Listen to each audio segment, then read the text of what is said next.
Hello my dear friends, നിങ്ങൾ സ്നേഹിക്കുന്ന person നിങ്ങളുമായിട്ടുള്ള റിലേഷൻഷിപ്പിനെ കുറിച്ച് ഇപ്പോൾ ഏത് രീതിയിലാണ് ചിന്തിക്കുന്നത് എന്ന് നമുക്ക് നോക്കാം.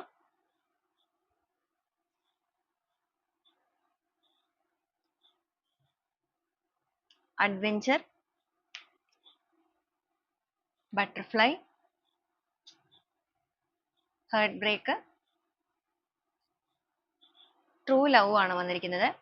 നിങ്ങളുടെ റിലേഷൻഷിപ്പുമായിട്ട് ബന്ധപ്പെട്ടിട്ട് ഈ ഒരു വ്യക്തിയാണ് നിങ്ങളുടെ ബന്ധത്തിൽ നിന്ന് ഇപ്പോൾ മാറി നിൽക്കുന്നത് എന്നുണ്ടെങ്കിൽ, പ്രത്യേകിച്ച് നിങ്ങൾക്ക് ഒരുപാട് നിങ്ങളെ കൺട്രോൾ ചെയ്യുക, ടോക്സിക് ആയിട്ട്, ടോക്സിറ്റി എന്ന് പറയുമ്പോൾ ഉപദ്രവം എന്നുള്ള രീതിക്ക് മാത്രമല്ല, നിങ്ങളുടെ ഒരു ഇമോഷൻസിന് വാല്യൂ നൽകാതെ ഇവരുടെ ഇഷ്ടം അനുസരിച്ച് മാത്രം നിങ്ങളെ കൊണ്ട് പ്രവർത്തിപ്പിച്ചിട്ട്, എന്നാൽ ഇവരൊരു തെറ്റ് ചെയ്തപ്പോൾ നിങ്ങളെ പിന്നീട് ബ്ലെയിം ചെയ്തിട്ട് അങ്ങനെയൊക്കെ നിങ്ങളുടെ ലൈഫിൽ നിന്ന് മാറിപ്പോയവരാണ് എന്നുണ്ടെങ്കിൽ, ഇപ്പൊ ഇവർക്ക് ഹേർട്ട് ബ്രേക്ക് ആണ് വന്നിരിക്കുന്നത്.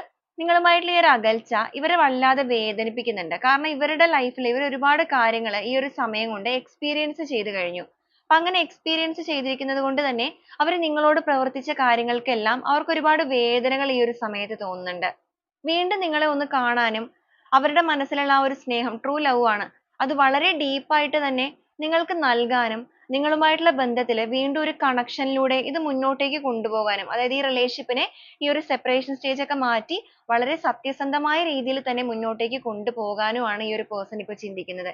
എന്നാൽ അതൊരു നിസ്സാരമായ ജേർണി ആയിരിക്കില്ല. അല്ലെങ്കിൽ നിങ്ങളിലേക്ക് വരിക എന്ന് പറയുമ്പോഴും നിങ്ങളെ വീണ്ടും കൺവിൻസ് ചെയ്തെടുക്കുക എന്ന് പറയുന്നതും നിസ്സാരമായ ഒരു കാര്യമല്ല, കുറച്ചൊരു അഡ്വഞ്ചർ ആയിട്ടുള്ള കാര്യമാണ് എന്നുള്ളത് അവർ തിരിച്ചറിയുന്നുണ്ട്. പക്ഷെ എങ്കിൽ പോലും അവർക്ക് നിങ്ങളെ വേണം എന്നൊരു ആഗ്രഹവും നിങ്ങളുമായിട്ടുള്ള കണക്ഷൻ നിലനിർത്തണം എന്നൊരു ആഗ്രഹവും ഡീപ്പായിട്ട് അവരിലേക്ക് തോന്നിക്കൊണ്ടിരിക്കുകയാണ്. അത്രത്തോളം ഒരു അട്രാക്ഷൻ ഒക്കെ നിങ്ങളോട് തോന്നുന്നുണ്ട്. അപ്പൊ ഇതാണ് നിങ്ങളുടെ പേഴ്സൺ ഇപ്പോൾ നിങ്ങളുമായിട്ടുള്ള റിലേഷൻഷിപ്പിനെ കുറിച്ച് ചിന്തിക്കുന്ന കാര്യങ്ങളായിട്ട് നമുക്കിവിടെ വന്നിരിക്കുന്നത്.